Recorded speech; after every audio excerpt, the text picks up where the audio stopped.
The world tells you that life is a battlefield, an endless war where only the most aggressive survive. It tells you that to be relevant, you must fight every wave, conquer every obstacle, and force the universe to bend to your fragile will. But after 52 chapters of searching for the truth together, we arrive at a realization that shatters the very foundations of the ego. The hardest, most courageous thing you will ever do is not to fight, but to stop fighting. In this milestone chapter, we explore the sacred paradox of strategic surrender. Let me be clear, this is not the surrender of the weak, the coward, or the defeated. This is the sophisticated, calculated withdrawal of the wise. It is the profound understanding that when you stop trying to control the uncontrollable, you finally regain the massive energy required to master yourself. We are conditioned from birth to believe that giving up is the ultimate failure, but in the realm of high-level spiritual sovereignty, letting go of a losing battle is the only strategic way to win the long war for your own internal peace. Observe the nature of water, the most powerful force on this planet. It does not argue with the jagged rock that stands in its path. It does not spend its energy trying to push a mountain out of its way through sheer brute force. It simply flows around it, finding the path of least resistance with a quiet, relentless grace. And yet, over time, that soft water wears the hardest stone down to nothing. This is the power of fluid sovereignty. When you surrender your desperate need to be right, your exhausting need to be understood by the ignorant, and your neurotic need to manage every single outcome, a strange and beautiful thing happens: the world loses its grip on you. You become untouchable because you are no longer offering any rigid resistance for the world to grab onto. In the year 2026, where everyone is drowning in the friction of modern life, the most radical act of rebellion you can perform is to lay down your sword and walk into the center of the chaos with a calm, unshakable smile. You are not losing, you are simply refusing to play a game that was rigged to break your spirit from the start. True alchemy is not the ancient dream of turning lead into gold, it is the spiritual technology of turning the heavy, soul-crushing burden of attachment into the light, airy freedom of detachment. Most of your suffering, my friends, does not actually come from the external events of your life, but from your violent refusal to accept them as they are. You are like a man holding onto a burning rope that is charring his hands, yet you are terrified that if you simply let go, you will fall into an endless abyss. But the secret of this 50-second lesson is this: the abyss is not a hole, it is an ocean, and it is where you finally find your wings. Strategic surrender is the conscious, intelligent decision to stop trying to edit the grand script of reality as it unfolds. It is the humble realization that the universe is a far better storyteller than your ego could ever hope to be. When you stop fighting the reality of the present moment, you stop leaking your vital life force into a dead past and an imaginary future. You become anchored in the now, and in that anchor, you find a strength that no amount of frantic struggle could ever produce. Think deeply about the people you are still trying to change, the broken situations you are desperately trying to fix, and the fragile reputations you are exhausting yourself to protect. Each of these attachments is a heavy iron thread that binds your soul to the world of noise and distraction. By strategically surrendering your attachment to these specific outcomes, you are not losing anything, you are cutting the threads of your own enslavement. You are not becoming passive, you are becoming dynamic. A passive person is crushed and defeated by the storm because they lack the will to move. A dynamic person, however, becomes the storm itself. They move with the raw energy of the world, redirecting it, utilizing its momentum, but never allowing themselves to be destroyed by its pressure. This is the invisible victory of the sovereign individual. It is the moment when you look at the digital and social chaos of 2026 and say, I am no longer a participant in this collective fever dream. You surrender your ego's childish demand for constant validation, and in return, you receive the golden crown of your own inner, unassailable kingdom. You are finally free because you have stopped trying to own the world, and instead, you have decided to own yourself. We are fed a diet of heroic tales that teach us strength is the ability to push back harder than we are pushed. But the highest, most ancient form of strength is the ability to yield without ever breaking your core. Consider the humble bamboo in the middle of a screaming hurricane. It bends its spine until its leaves touch the mud, while the mighty, rigid oak tree, standing tall and unyielding in its pride, is eventually snapped in half by its own roots. Non-resistance is not a sign of weakness, it is your ultimate tactical shield. When someone attacks you with venomous words or malicious intent, and you choose not to respond, where does that dark energy go? It has no target to land on, no ego to bruise, so it must return to the sender, multiplied by its own weight. When the world tries to pressure you into a specific mold, and you simply yield and flow into a different, unexpected space, the pressure finds no purchase on your spirit. This is the martial art of the spirit.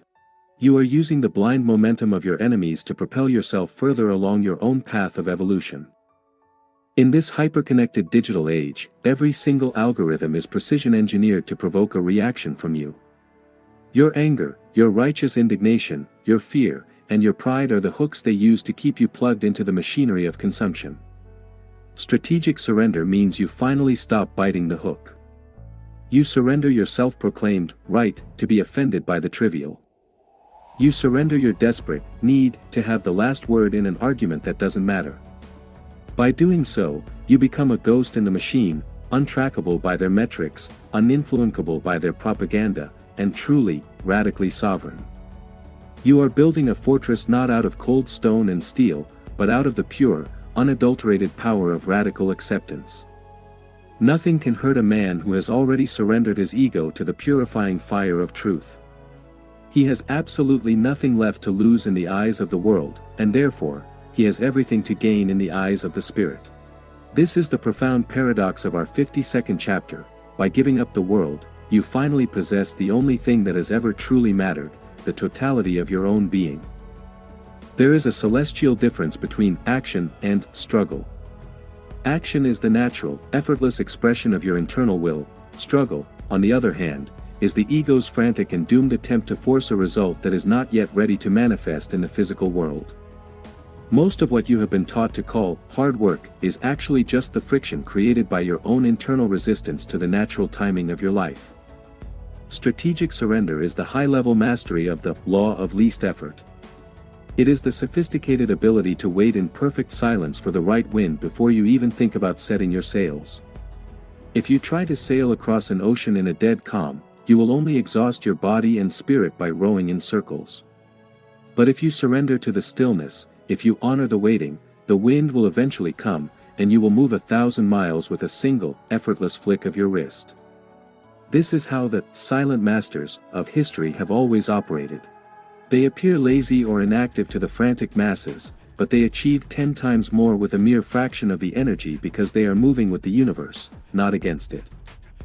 Stop trying to force the flowers in your garden to bloom before their time.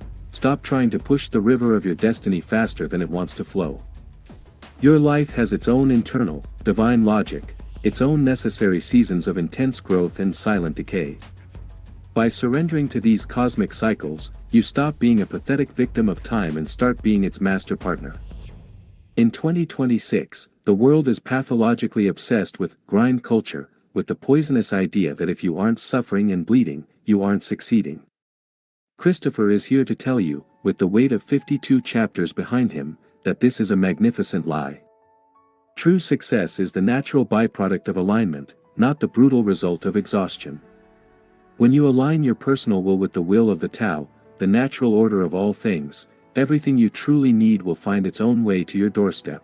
You don't have to chase the butterflies of fortune, you simply have to build a garden of such internal peace and beauty that they have no choice but to land on your shoulder and stay. Surrender the desperate chase, and begin the sacred cultivation of your own garden. As we close this monumental 52nd chapter, I want you to look back at the countless battles you have fought over the last year. How many of them truly, deeply mattered?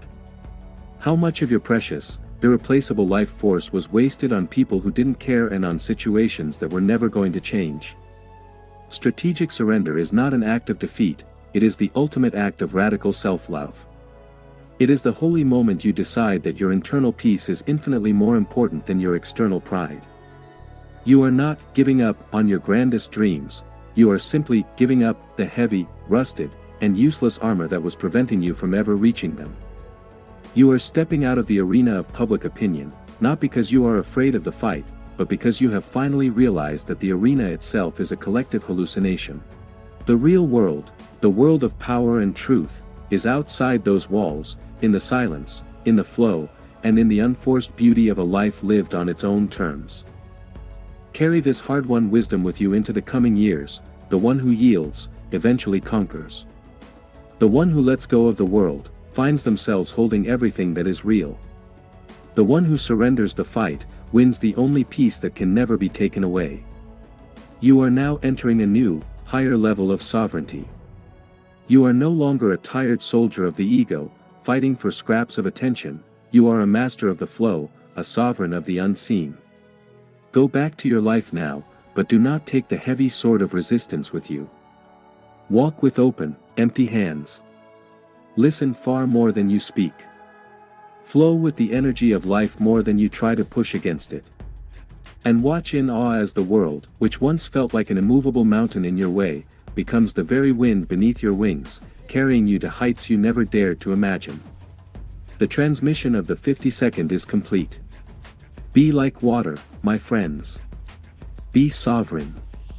Be radically free. This is Christopher, ending the broadcast of the year, from the heart of the surrendered king.